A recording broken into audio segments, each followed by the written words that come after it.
Thank you so much, everyone. And really, I am humbled by being here with you, with group of spiritual people. And I feel always very much at home with you. And, and also thinking that April is such a blessed month for so many religions.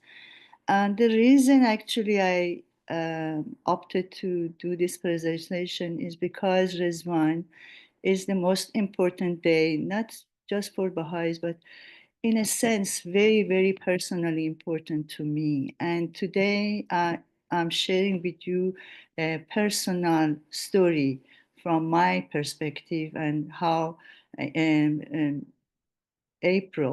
and the Garden of Ridván and the declaration of Bahá'u'lláh became so important to me. Right. So for me, the reason the title is Beyond Time and Space, there is a garden, the Garden of Ridván. And this is my love story. And I start from very personal depth of my life.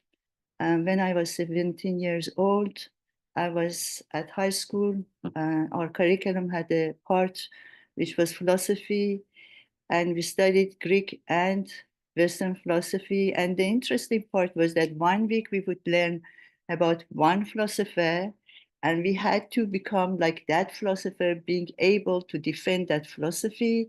And then, almost a week after, we would read and learn the criticism and rejection of that philosophy. So that's for almost a year. I did those. I was involved in that process of accepting some theology or theories and then rejection of that, and that had impact on me to the level that I started to think nothing in this world is real. All my values, all my home, the training of my parents and so on broke down. For about a year, I didn't believe in God. I didn't believe in anything. I doubted everything. And I thought to myself, what if my life is also a dream? And it was very sad in a way because life had no meaning anymore. I remember I always was a good student and it was very important for me, but I didn't study anymore, and I felt that there is no purpose, and I was very sad.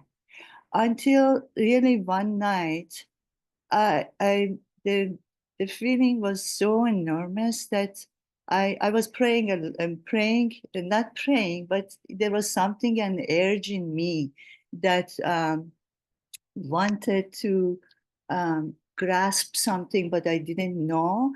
And I was crying, really. I was sitting on the floor and crying. And I remember that that was the time that I realized God exists. And that was enormous thing for me. It was like transforming. I didn't know what to do with this. Suddenly, my whole being was full. I felt like an ocean within me. I didn't know how to deal with it. I didn't know what it was, but I knew that the only thing that really I was certain of was the existence of God. And he became the most important thing to me. I mean, there was nothing else actually I believed in. And I didn't know now how to express it. And I even honestly, I didn't want to live because I felt I wanted to join God. But then obviously then I felt, okay, God has created me and I'm here. So there must be a reason I'm here. So I started to read. And in our home, we had books from different holy books.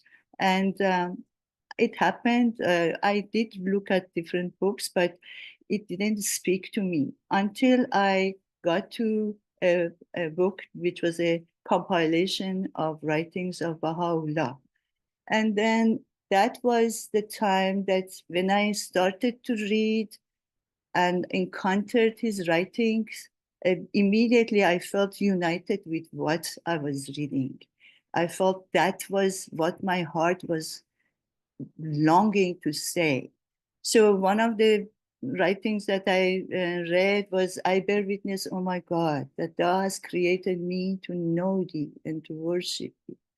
I testify at this moment to my powerlessness and to thy might, to my poverty, and to thy wealth. There is none other God but thee, the helping power, the self-subsisting. And then I came across more writings. And for me, like again, as if the writings were speaking my heart. I'm so inflamed by thy love by my love for thee, and so inebriated with the wine of thy oneness that I can hear from the whisper of the winds the sound of thy glorification and praise, and can recognize the murmur of waters, the voice that proclaimeth thy virtues and thy attributes, and can apprehend from the rustling of the leaves the mysteries that have been irrevocably ordained by thee in thy realm. And again, when I was in that position, I was feeling that I want to do anything and everything according to what he was willing for me. If it be thy pleasure, make me to grow as a tender herb in the meadows of thy grace, that the gentle winds of thy will may stir me up and bend me into conformity with thy pleasure in such wise that my movement and my stillness may be wholly directed by thee. And just a few more. O friend, in the garden of thy heart, plant not but the rose of love. And from the nightingale of affection and desire, loosen not thy hold. Ye were created to show love one to another, and not perversity and rank. Take pride not in love for yourselves, but in love for your fellow creatures. Glory not in love for your country, but in love for all mankind. So everything I heard, it filled me with joy. It was like I was getting the spiritual food and the answers that I wanted. So I became curious to know Baha'u'lláh for myself. And even though I was born in a Baha'i family, I was not a Baha'i. And then people who know that the Baha'is have to admit and accept the faith on their own. So I had never said that I'm a Baha'i. So I knew this couple of pages, but for your benefit, I'm going to say just like a little bit of the history.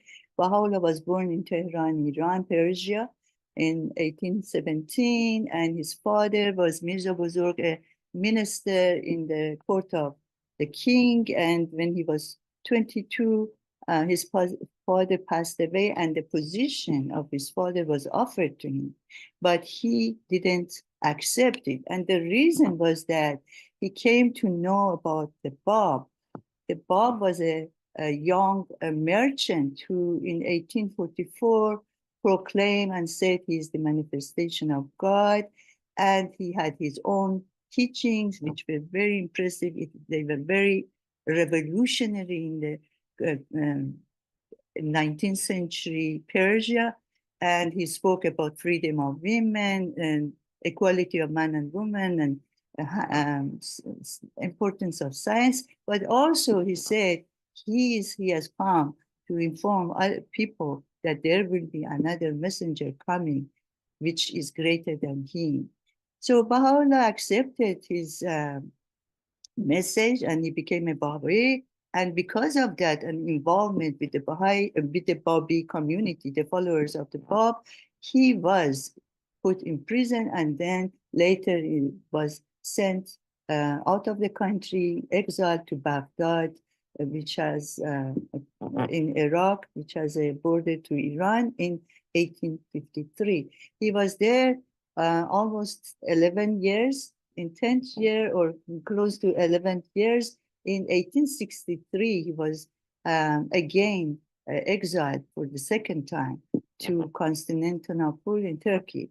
And in that, just before his exile, and in that position that people were crying, people were very sad because they were used to him. He had many friends and followers there.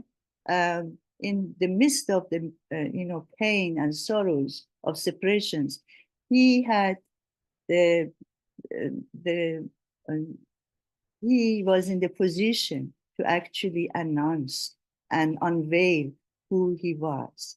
And for that reason, he went to a garden just outside Baghdad, which is called Najibiyeh. And later on, he called it Garden of Ridván, which is paradise. He stayed there for 12 days, from 21st of April to 2nd of May.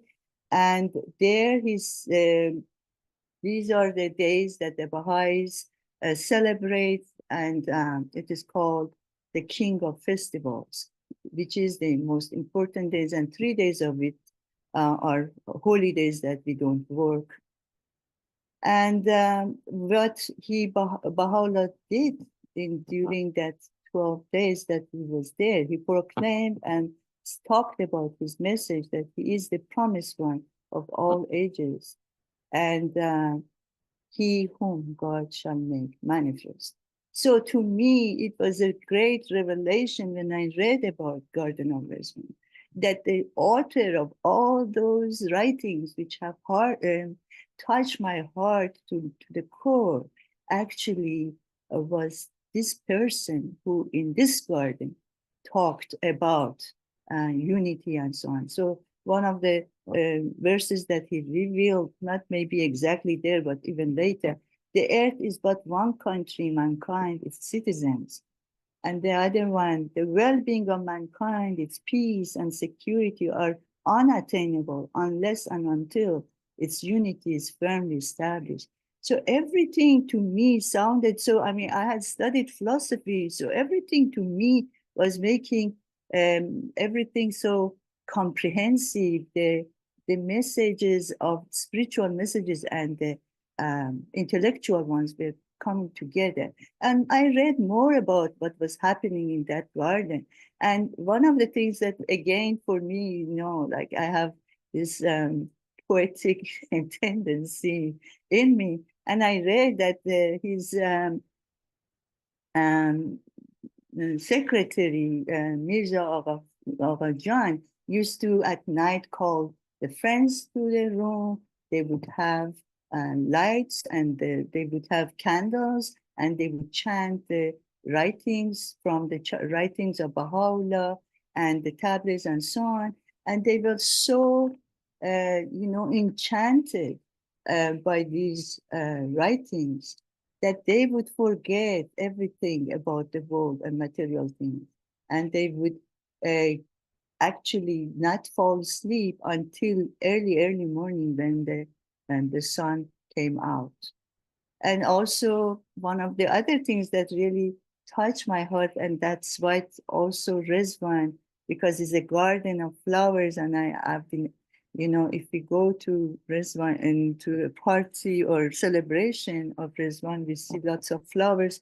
One of the stories in that garden is that every day the gardener would pick the flowers and roses and heap them on the table or on the floor where Baha'u'lláh is sitting in the tent, and the people around him, and they were sitting watching him, but the flowers would block their view.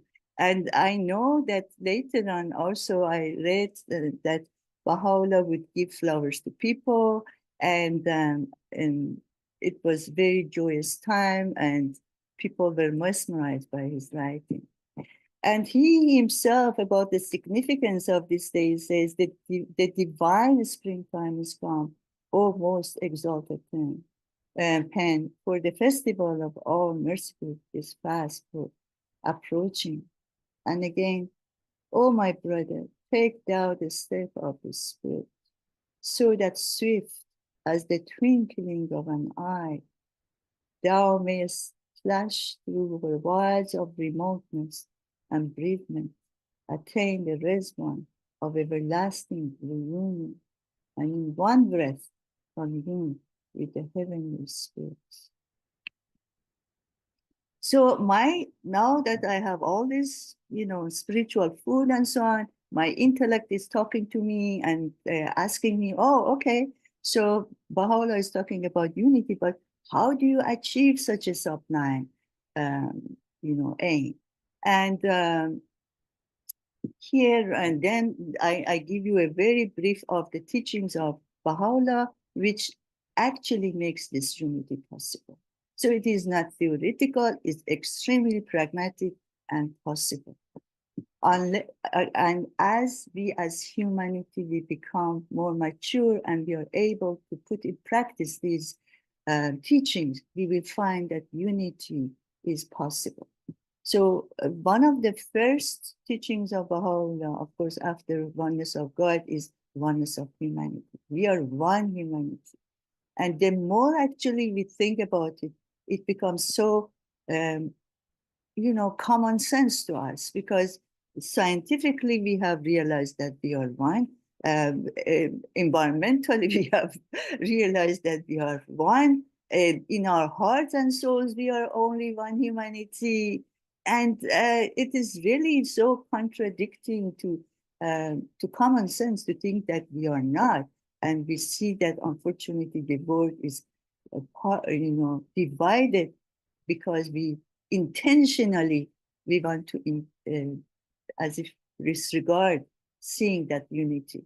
And then oneness of religions, every one of us coming from different religions and in these gatherings, every time we read from different the religions and their sacred teachings, we see that we feel united with those teachings. We see that we don't have any contradiction. So Baha'u'lláh said, yes, all the religions came from the same source. So don't be surprised. It's like spiritually one and one, but the teachings are the social teachings differ, because as human beings we have changed. Now we are talking on the phone by cell phones. In the olden times there was no such thing. So our needs, social needs, have greatly changed.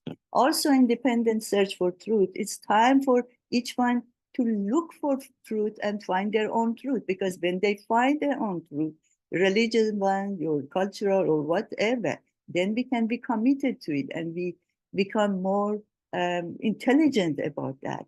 Prejudices of kind must end. We know what prejudice has been doing. We talked about women and what is happening to women. We know what is happening, what has happened with African people, with the indigenous people, and how really the prejudice have destroyed us. Equality of man and woman is just like, we know that if man and woman can work together like a bird, Abdul Baha talks about two wings of the same bird, how much humanity can advance, the unity can take place. And then education for all these complements brings us closer to becoming united. And a society without justice cannot survive. We need justice. And a part of the justice is eradication of extremes of wealth and poverty. We see just now what is happening in South and what, the heartbreak that is causing. And the science and religion need to be in harmony. And if one of them is not agreeing with the other, it means there is something wrong with one side. So we need to be in our intelligence, and our science should be satisfied, and our spiritual and our aspect on religion also should be satisfied. And the fact that we are all noble human, nobody is less than the other, against all what is happening, and we see around us that some people feel superior. It is not really right. Progressive revelation of religion is that the truth of religion is one, but it is progressive and it shows itself in different ways, at different times, through different manifestations of God. And then the importance of developing good character, becoming good human beings, and integrating worship and service, which is worship without service and helping other people to make a better humanity and better life is for everyone is real important. And it is a challenge. It is not an easy thing. And then just to sum it up, for you to know what happened to Baha'u'lláh eventually, for 40 years, he was kept out of his country under hardship, in prison, in different places. And he, in 40 years that he was imprisoned and so on, and under arrest, home arrest, he wrote many books and many writings, which are on almost any subject that you want. And they really, inspired humanity with new waves of ideas and a blueprint for us to achieve everlasting civilization. And he passed away in 1892 in Haifa, in Palestine. There was no Israel yet, and he passed away in exile. And the map that you see on the left shows where he started the exile in Tehran, Baghdad, and then went all the way around those countries to Accra and Haifa. So my heart and my mind were both satisfied. My intellect, my spirit were full. And then I permanently fell in love with Baha'u'lláh. And since then, honestly, nothing has been as important for me. And each year, for the occasion of Ridván, I have written something. The poem that dear Rachel read was also one of the poems I wrote for God. So, dear friends, thank you.